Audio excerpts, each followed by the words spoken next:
If we go back to cruising the way it was thought of in the 50s, after the Second World War. Yeah. After the Second World War, cruising was for, as we used to say, the newlywed and the nearly dead. And that was the market. That's what went on the cruises. That plus some ultra-wealthy people that only wanted to associate with other ultra-wealthy people. And so we had some cruise lines that catered to that group, and we had some cruise lines, and believe me, they were small cruise. We're talking about 1,000 passenger ships, 1,500 passenger ships, that catered to the, as I said, the other market, newlywed and nearly dead. And it was headquartered in Miami. NCL was the king, and it was just sort of an industry that was going along. Then something happened. And what happened can be described in only one word. What happened was Carnival. What happened was Carnival. Now, Carnival looked, Ted Arison, who was the original founder of Carnival, looked over the landscape and said, wait a minute. Everybody should be cruising. It shouldn't be just for that crowd that's currently cruising. It should be for everybody. But why isn't it? And he probably said to himself, and of course I don't know because I wasn't inside his head, I don't know anybody could make the statement, but I'll make a guess, okay? And I guess he said to himself, hey, if I can make cruising fun, I'll get a lot of people. And sure enough, that's how the fun ships were born. Now, I don't know if that's the real story, but it's good enough. Yeah. And when he created the fun ships, and he started to draw a younger crowd, the market potential skyrocketed. Because if you only have the newlywed, the nearly dead, you got two little pockets. But if you're the fun ships, you got everything in between. Yeah. And that's what he started. The second thing Carnival did was to go public in 1987. Now, they went public in 1987, and as a result of that, raised significant amounts of capital to do what? Build more ships. The more ships they had, the more people they put on, the more money they made, the more satisfied their shareholders were. And Carnival grew leaps and bounds because they were in the market, they were selling shares. Royal Caribbean noticed this as well and said, okay, let's do the same thing. And many years later, NCL got in the stock market as well. But what was happening was so much money was being raised in the market and so many ships were being built. And remember, I said that the object of every cruise line is to fill every ship. Well, you can't do that by hiding your light under a bushel. You've got to do that with extensive and expensive advertising. So every time NCL advertised for an NCL cruise, a piece of that ad was take a cruise. You see? So you had this layering. And because of this layering, other cruise lines benefited from the advertising. Carnival, NCL, Royal Caribbean said, let's get into this. And the particular cruise lines that I'm thinking of are the European cruise lines. And what happened was Costa suddenly became a cruise line of note. MSC, Mediterranean Shipping Company, became a cruise line of note. And you had others. And now cruising became worldwide. You say, well, cruising was always worldwide, round the world cruises. No, round the world cruises were unique. When I say worldwide, I mean global. And in the late 90s, you began to see the globalization of the cruise industry. And that's why today, about, let's say, 60 to 65% of cruisers are US based, and the remainder, the rest of the world. And the rest of the world includes Europe, and in a greater and greater proportion, China. Why? China has an enormous amount of people, over 1 billion people. Now, at over 1 billion people, there's got to be a few that want to take a cruise. Just a few.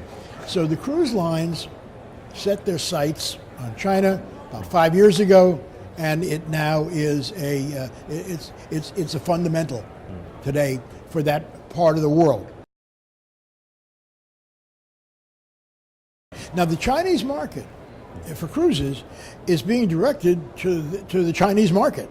Now there are Americans that are getting on cruises and going through Southeast Asia, and that's increased dramatically, although that phenomena began many years ago and began when Singapore built a modern cruise terminal.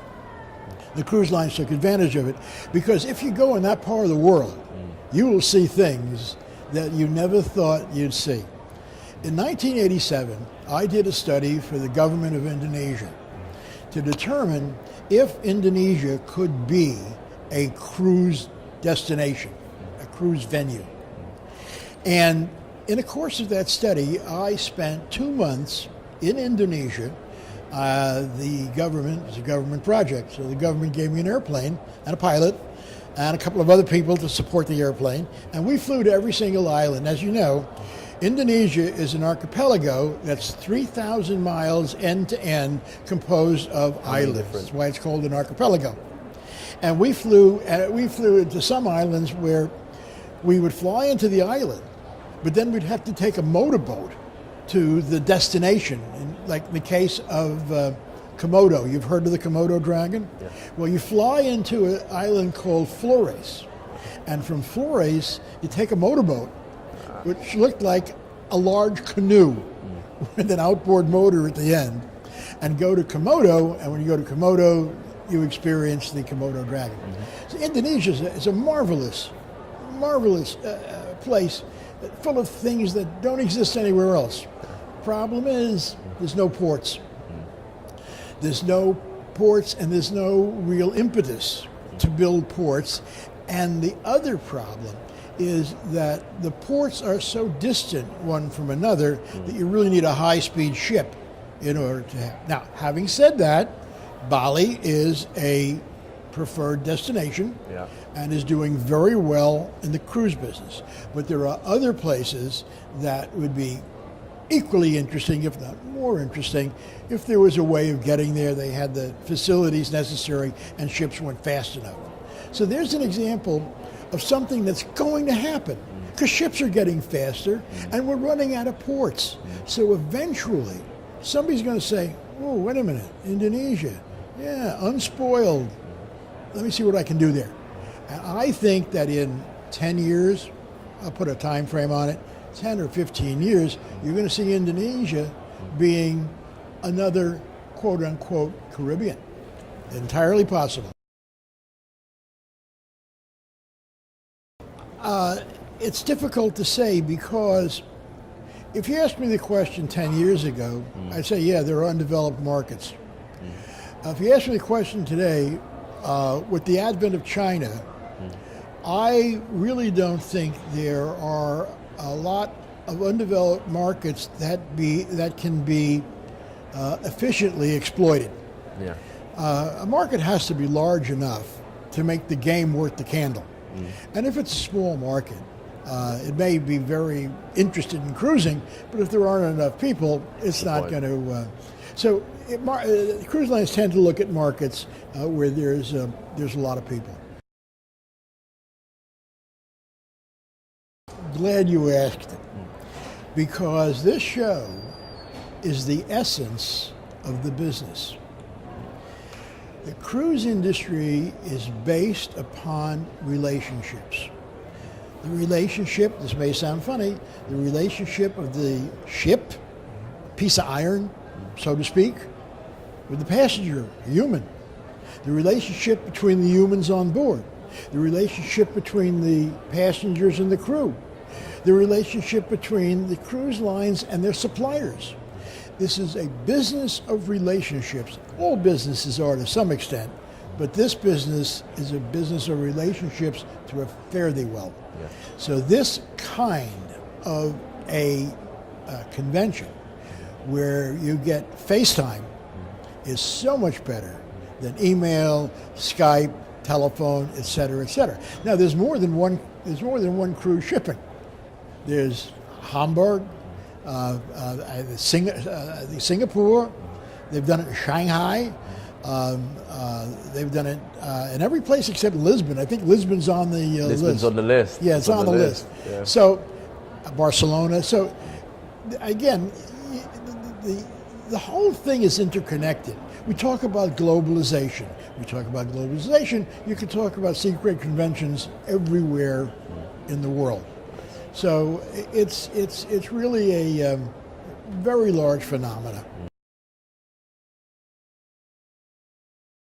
I don't know anybody personally, but I am quite sure that there have been social relationships that have grown into more intense social relationships. Yeah.